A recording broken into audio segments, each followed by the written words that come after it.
My guest today is a speaker, a survivor, an entrepreneur, toxicologist, firefighter, and so much more. My mission to end the silence, the stigma, and the shame about suicide loss, ideation, and mental health. Please, won't you join me? Suicide Zen Forgiveness, the pod that shares the stories of those affected by suicide. Lost a loved one? Attempted it yourself? Come listen in with your host, Elaine Lindsay. Please note, the Suicide Zen Forgiveness podcast is for education only. Some of this subject matter could be triggering. For those of you that are either grieving or having mental health problems, please call your local suicide hotline or mental health office if you need immediate help. And now, here's your host, Elaine Lindsay. Hi there, and thanks for joining us again for part 2. Dessi McEntee, Resilience and Empathy, Turning Pain into Power. Let's dive right in. And to take that one step further, you can't really have empathy unless you've been able to go through the feelings that build that muscle. Yeah. I'm a huge empath. There's like a line almost, actually, like on the one side I can separate myself from emotions just, from the life I've lived, and then on the other side I get super attached to them. And when I hear a story of somebody that is so moving and so powerful, that all those feelings come back. It's so strong. And that is hard too. Taking on that toll is hard. It really is. And I don't know, I'd love to know about studies that deal with that, but children who were stopped from feeling or had trauma in childhood, is there a correlation between them being overly empathetic when they start? I have always had a problem with children, the elderly, which is kind of funny because now I am, and animals. I cannot. It just takes me apart if something happens to children or animals or the elderly. Because I don't feel they can fend for themselves. That's my judgment, and that's probably wrong as well. But yeah, you just sort of take it in. If I could get away with it, this house would be overrun with animals of all kinds and stripes, because every time I see an animal that needs adopting or needs help or whatever, I'm right there. The birds and the squirrels and all of the animals in the neighborhood know, if you got a problem, come here, because I'll do my best to help you. Which sounds crazy. No, like I said, you be unapologetic about it, own it. Yeah. But it's interesting because we always had dogs growing up, but animals have always been a special place in my heart for me in a similar way. And my job is a toxicologist, so I'm a board certified toxicologist in the pharma industry, which means that my expertise is in animal testing. Ooh. And I got into it because I loved animals and I love science, really having no idea what the job was.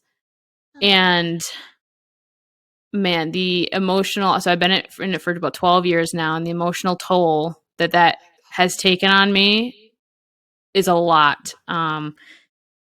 It's very draining. It's also given me the fuel to become the best that I can at what I do for the animals, Yeah. and for the people too. I mean, my job is literally to test new drugs on animals to develop cancer treatment. I mean, talk about moral fault lines and a whole full circle. Like, where do you, Yeah. there's a web there for sure. But it's so hard because How do you weigh that? yeah. Oh my God. Yeah. Yeah. That's and I'm in your web because for the longest time I was the human trial for many, many drugs. Oh, very interesting. So Yeah. you get it. Oh, I get it. Yeah, I got it. Yeah. Lots of it. Yes. It's Yeah, a crazy world out there for sure. It's but not, I can't yeah, even you start to describe it. and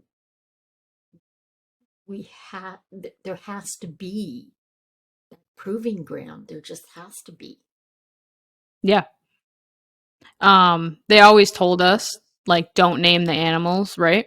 Oh yeah. Because they don't want you to get attached. I named every friggin' animal, every single one. I mean, I had Cadbury, I had Abby and Oh Gabby, I had them all because it made them more than a lab rat. You know what I mean? And we dealt yeah. with monkeys and dogs and rabbits and rats, and but I named them all because it made them more than an animal that was just there for science and sacrificing their lives. And I thanked every single one that I had to put down. And there's been a lot of them. It's, you know, like I said, it's been draining, but I, and I'm not the only, we all name them, but we name them to give them a purpose, and we name them to take on that emotional toll of giving them that Yes. purpose, you know? Yes. I wrote a book called Thank an Animal Too, and it's about, it's a whole book of like the best drugs in history and the animals that sacrifice their lives in the name of them. So, you know, it was kind of just a little something that I could potentially do to honor them and give them a tribute. And, Yeah. um, you know, it's small, but it's something, and it's, I don't know. Eventually, one day, you know, the plan is to get out of it. The plan is really to kind of get out of it and do motivational speaking and this sort of thing, you know, full time, and kind of be able to get away from that. And, you know, and I'm not ashamed to say No. that I'm tired. Oh my God. Okay. No, there's no shame in that. I think that's commendable Thank you. because I learned very late in life. You have to have empathy for yourself too. Yeah. And I learned that late too. yeah, I think I'm still learning it. if we don't if we don't pour into ourselves, I used to think that old adage, you know, put the oxygen mask on you first on the plane. I used to Mhm. think that is so selfish. What the hell is wrong with you? And then when I finally figured it out, it was like, oh well, duh. I can't Yeah. help anybody if I'm in a coma. Like, Actually a great example. yeah, it's like, Yeah. well, that's kind of crazy. Yep. But one thing, and as you are a first responder, something that I believe, having been on the other side so many times, I think our first responders, especially like doctors, nurses, policemen, paramedics, I think you need to spend 48 hours as a patient, as the one having things done to Mhm. you, so you can understand the level of vulnerability that a patient feels. Oh yeah. And what you're saying about the animals, you're doing that in that job. Yeah. Naming them and taking that on, you are doing that. But Yeah. I have seen literally too many doctors and interns who are so gung ho about learning. You become number 47 or number whatever, and there's no consideration for your humanity. Never mind the pain they're inflicting, but just the humanity of you're coming in to do something that you know is going to hurt someone. Can you at least say hello? You know, you're giving more dignity to the animals than many of them are giving to their patients. Yeah, and that was something I battled with too. In terms of the animals, like at the end of the day, it was a job, and I mean, the number of animals was in the tens of hundreds of thousands. I mean, Yeah. it's a lot to do the same thing over and over and over. You you might lose sight of that sometimes because at the end of the day, it is a job. But then when you reflect back on it, it's important to be able to understand and to remember like what they went through. And like I said, I thanked every animal that I had to put down or do anything to. And I still do to this day. But it's a fine line. And even as a first responder, you know, like part of being a first responder is understanding people who have been through overdoses and suicide attempts and all of that things, because I've been there, and you know, my family's been there, and addicts and the things that we see as first responders, nobody should have to see, but we signed up for it, you know. And it's easier. Maybe it is. It's easier, I think, as a firefighter to have that empathy, you know, and maybe it's just because it's less volume than it is in the pharma world, but it all comes back to you eventually. Oh, absolutely. Absolutely. And it's to me, it's scary for people to not consider the humanity, Yeah. because you can become very cavalier, Yes. and you know, when you're all about what you're doing, and you know, it's not a plastic dummy you're cutting into. You know, this body has feelings. This person has feelings. Yeah, your ego can destroy you for sure. And there are people out there who do it for the ego and the pride and the celebration. And, you know, there are those people out there. And it sometimes, you know, you have to stop and think, am I one of those people? But you're not. Like, I know I'm not. I know I'm Yeah, not. yeah, Because I know what that looks like. And that's just not who I am as a person. Because I am too empathetic. yeah, yeah. um, And you know, as much as that's hard on you, it is a boon for the people that you deal with yeah, that's very and true. the animals that you deal with. Um, I had one paramedic who, I don't know how long he'd been in the job, but he was bound and determined he was going to maintain his 100% record for getting veins. Start an IV. Sorry, but broke his record, but not before he had, you know, poked me 40 times. And he was ready to do a cut down in the ambulance when my friend said, "Yeah, do it, and I'm gonna stab you." Wow. Like, Yeah, that's that's enough. ego. Yeah. And he was, yeah, it was like, come on, guy. I was not awake and awake. Well, I was aware of what was going on, but I wasn't strong enough to even fight back at that point. Yeah. But thank God my friend was, because that hurts. That's really tough too, you know, is for those patients that aren't able to have a voice for themselves when they're at Yes. their most vulnerable, to you have ultimate control and power over the things that they go through, and to abuse that power, I don't even want to say the word for it, but it's Yeah. just not, you know, it's not I something that a human being would do. Yeah. And I think his youth and his exuberance and whatever, I don't think he was malicious at all. Like, that was not the thing. But there is a point where you just have to, you know, okay, enough is enough.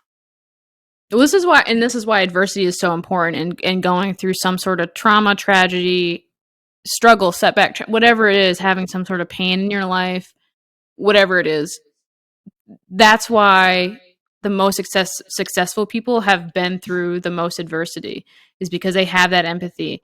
And so, like this paramedic, for example, he probably hasn't been through much adversity in his life. He can't understand the other side. He doesn't know what it's like to step into your shoes. He only knows his ego. And once you're humbled, I like to call it humility. Adversity gives you humility, because it does it. It humbles the heck out of you. Oh, I like that. Yeah. Yeah, and it knocks you down a few rungs, but you need that. It's a necessary requirement for anything that you want to do in life. I totally agree with you. I think that's so important, because we kind of we get on our high horse Mhm. for a lot of things. um, my son won't appreciate this, but when the kids were young, my son was quite bright. Well, my daughter was very bright too, but her strength was not math, his was. and he was 7 years old, and the one thing he loved to do on Saturday afternoon when we closed out our store, he wanted to do work with the MasterCard machine. So he could use the Atom machine and tally up everything, and he could give us this long receipt after. That was his thing. We got a special cash register because my daughter's maths were so bad. And it basically did everything for them, so that was okay. But I don't know what had happened before. They had a bit of a little run-in, and there's 9 years between them, so it was a big gap. And I came back onto the sales floor, and we were closing up the store, and he said to her, "Well, you're just stupid. You can't do that." And I just lost it. He's like, "Whoa, what are you talking about?" And I said, "Listen here. You may be able to do math. She is an incredible artist. You are not. And you have to understand everyone has a talent. It may not be the same thing you have, but don't ever call someone stupid because they can't do what you do. Yeah. You don't know what they could do." And that's, for me, that's so important, to acknowledge that everybody has some kind of gift, and we need to honor that. Yeah, and it reminds me of people who have autism and things like that, because a lot of times they get passed over, but they are incredibly intelligent. They're savants. They're the things that they can do, the way their brain works is so amazing. They blow me away. And there's a lot of initiatives out there, I think, these days, finally, for getting, people of autism into jobs and things like that, because there's a lot of things that they can do, especially in the tech world. Their brains don't get tired. It's insane. They will run circles around us. And it's just, they're not stupid. They're not unintelligent. They're in the wrong environment. That's all. Yeah, because autism, I agree with, I can't think of the man's name right now, but autism is not a disease. It is not a symptom. It is a neurodiversity. You're wired different. Yep, 100%. My friend Annika works in robotics, and she is damn good. And she came from aerospace, and she is autistic. It's crazy. I can give you 10 people that I can think of that are on the spectrum somewhere and are the best they can possibly be in their area of expertise. Yep. And the only reason that they're separated is because people separated them. Yeah. Because they were different. And it was the same thing, when LGBTQ came out, and oh my God, yeah. I'm a part of that group too, and yeah, like I don't even see it as a separation, but everybody else does. Like, it's just who you are. I understand, because of the restrictions and the stupidity that was put on before. I understand why people had to come out and make a big deal about it. I totally get that. I have never, ever walked into a job or a restaurant or anywhere and declared my sexuality, because one, I don't think it's anybody's business. I don't think yours or mine or anybody else's is anybody else's business. Mm-hmm. And the very fact that could put you in jail, right, just blows my mind. Because to me, being able to love someone, anyone, any consenting adult, I believe, is such a gift. Mm-hmm. Difference does it make whether they call themselves he, she, they, whatever. Who cares? It's not relevant. It is not relevant to anything except in their private time. And I'm not asking for access, so everybody can just butt out. Some people don't even get the opportunity to love somebody else. Yeah. I have trans friends and I know what they've gone through, Mm-hmm. and it breaks my heart. And I didn't always understand. But a friend who I was at a women's day speaking at a day called She's the Change a number of years ago. And at that event, my friend spoke about growing up in my Scottish culture in a very rough neighborhood where she couldn't be who she was. Inside, she knew who she was since she was 2 years old. Mm-hmm. And not until her late 50s was she able to do anything about it. Sad. And now she has, and there's still, sorry, but so many assholes out there. Okay. Worried about what bathroom you use. Do you have 2 bathrooms in your house and you only allow cis people in one? And like, come on. Yeah. First of all, most people aren't that rich. Oh, You're going to true. decide who gets in the damn bathroom. When I was in my teens, the university here in Ottawa, Carleton University, had something called the Uni Center. And that's where the bar was, a number of things I shouldn't have been in. But anyway, they decided that they were going to try unisex bathrooms. And it was terrifying at the time as a young teen who's not comfortable with themselves. But then I thought, unisex at my house. So what the hell's the difference? Yeah. Like I never understood why that was a thing, why people make it a big deal. Because honest to God, it's not. And No, that I think is sad. it is.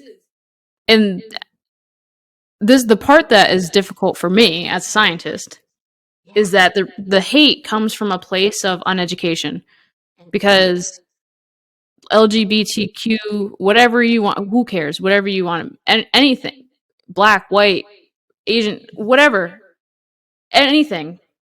It's all genetic. It is entirely genetic. Somebody, you can't even say somebody who was born with, male parts and wants to change into a female, because there's some people who are born with both. There are some people who were born with 2 male parts and 1 female part. It's all scientific. And the fact that cancer is so prevalent these days is just a testament to the genetic mutations in nature that yeah. is part of all of this. But we're all people at the end of the day. Like, Well, yeah, it's I'm polka all dot. scientific. Okay, I'm polka dot. My whole body is polka dot. So I'm my own color. That's what I Genetic. decided. It's all genetic. Well, not only is it all genetic, but if you cut any one of us, we bleed. We all bleed the same. Yep. Okay? Take the outer coating off this meat suit, and the only difference is in the size of the bones and the organs. Yep. They're all the same thing. And for me, it's like, okay, so no other animal is, this insane that you That's have true. to separate people out. They don't care. They No. love everybody. Animals love everybody. Yeah. You ever go watch wild animals? Like, Oh my God, yeah. You don't National have to go far. I Geographic? have chihuahuas. Yeah. Yeah. And Wild it's true. animals. And a lot of people will be like, well, I think I read a story the other day about like these twins where, one's, I don't know, maybe one was gay and one wasn't gay or whatever. And they're like, well, they had the same DNA and this and that. I was like, well, there's this thing called epigenetics that changes your and it's all just an uneducated place of people who haven't studied science or genetics or DNA or anything really. Like, and if they would just open their mind up to a little bit of education, a little bit of information, but they also don't want to. They shut that down. They put that barrier Because right that's up. where the fear comes in. Yep. Fear of what? I don't really know. They are so afraid of what they don't know. Okay? Sure. When people allow themselves to be put in a box, and they only want to stay in that box. Anything outside of that box is terrifying. That's And fair. if they're not open to putting a window in the box or put a door in the box and at least check out what's on the other side, you'll find that we're all the same. It doesn't matter what you paint the outside with. Mhm. It doesn't matter what you put on. None of that matters. At the heart of it, we all have one heart, or 99.99% of us all have one heart.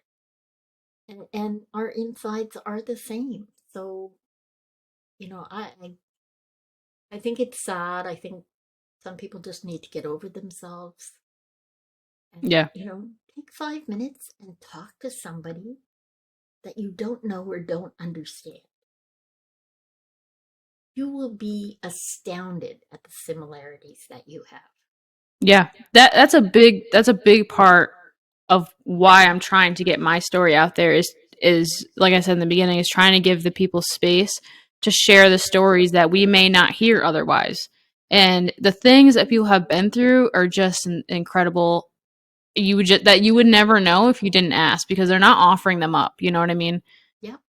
And they're not. A lot of them are afraid to tell their story and to take up that space because they're not sure how people will react, and they just need somebody to give them their permission to do it.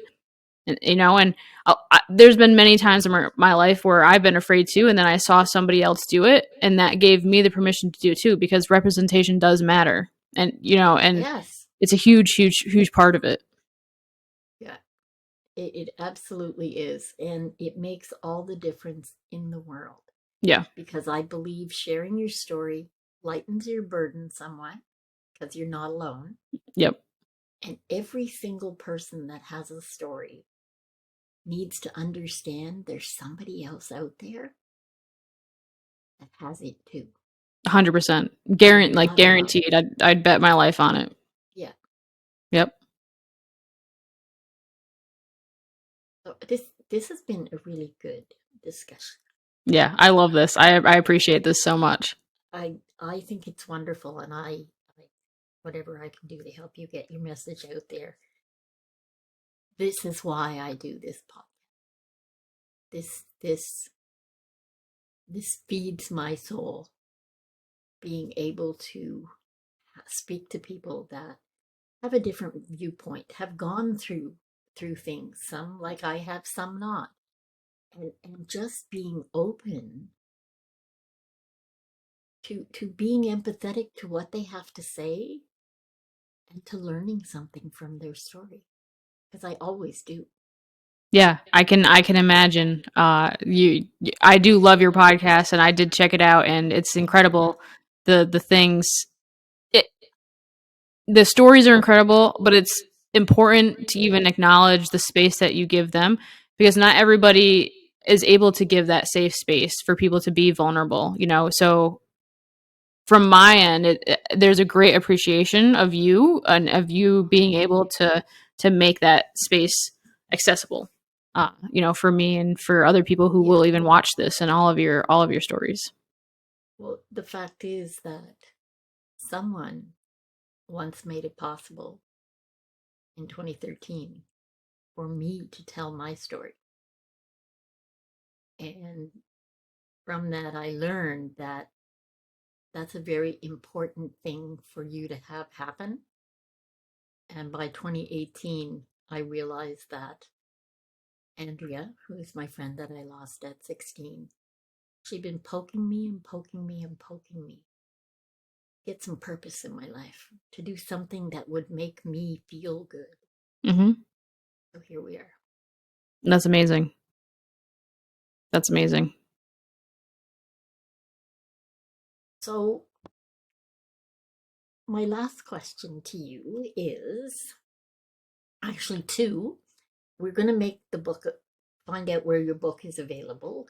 Yes, it's on Amazon. Perfect. Okay, we will get that in there as well. And what do you see for yourself within the next 5 years? The next 5 years, I like to move fast, so next 5 years are going to be dope, in my opinion, I think. Mm. But what I would love is that I'm a full-time speaker. I go around and I share my story and give people that space to share it. I also started a community called The Wild, and it's a tribe of highly ambitious badasses that just help each other level up, really through providing a space to share their story and to be able to see the potential in their stories. Because, like you said, somebody gave you the opportunity to tell your story, and it changed your life, and in ways that you wouldn't have known had you not been able to vocal about it and your to give it a voice. So The Wild is kind of about that. It's just a bunch of us that help each other out and support each other, and we all have these incredible stories of these traumas that we've been through. I mean, it's rare to find somebody who hasn't been through something like that. But there's so much possibility in it. There's so much fuel and power in it that we can leverage and use to achieve and to create success and to be amazing. I mean, that's exactly what I do in my life. And I just want to pay that forward. And I want to learn as many stories as I can and share mine, get mine out there. And so in 5 years, I'll be speaking, changing lives, running the wild. And it's just be a great time. We'll have to come back in 5 years and check the box off. I love it. Well, hopefully we'll come back before that. I'm up for that. Yes. Excellent. That's what I like to hear.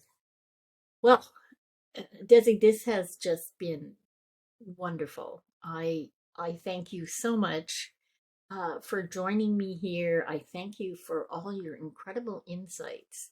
And wow, you're a hell of a gift. You Thank really you. are. Thank you so much for this. I really appreciate this opportunity and being able to speak. And I can't wait to see it and hear it and get feedback. And my door is always open for anybody that, if anything resonated with somebody and they want to talk about it, chat it out, text it out, my door is always open, because you just never know whose life you can change or impact. And I'll never close it for someone who needs the help. That is absolutely awesome. And on that note, we'll make sure that all of that information and how you can get a hold of Dessi is also below the podcast. That's us for today. I've said thank you. I want to say thank you to you, the audience. And as usual, make the very best of your today every day. And we'll see you next time. Bye for now. Thank you for being here for another inspiring episode of Suicide Zen Forgiveness. We appreciate you tuning in. Please subscribe and download on your favorite service, and check out SZF's YouTube channel or Facebook community. If you have the chance to leave a 5-star rating or review, it'd be greatly appreciated.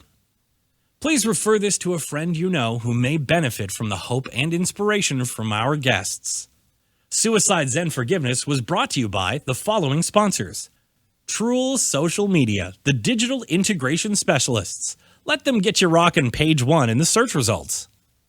Canada's keynote humorist Judy Croon, motivational speaker, comedian, author, and stand-up coach at Second City. Judy has been involved for over a decade in the City Street Outreach Program in Toronto. The ultimate podcasting pack. This is great for you if you're just starting your podcast or if you've been running it for a while. It's filled with tools, templates, and trainings for starting, growing, and monetizing your podcast. Get access to time-saving systems and strategies for accelerating your process at each step. Find new connections and collaborations in the uplifting podcasting community. I look forward to seeing you there. Do you have a story to share? Do you know someone you think would be a great guest? Please go to szf42.com. And for our American listeners, that's szf42.com. Thank you for listening, and we hope to see you again.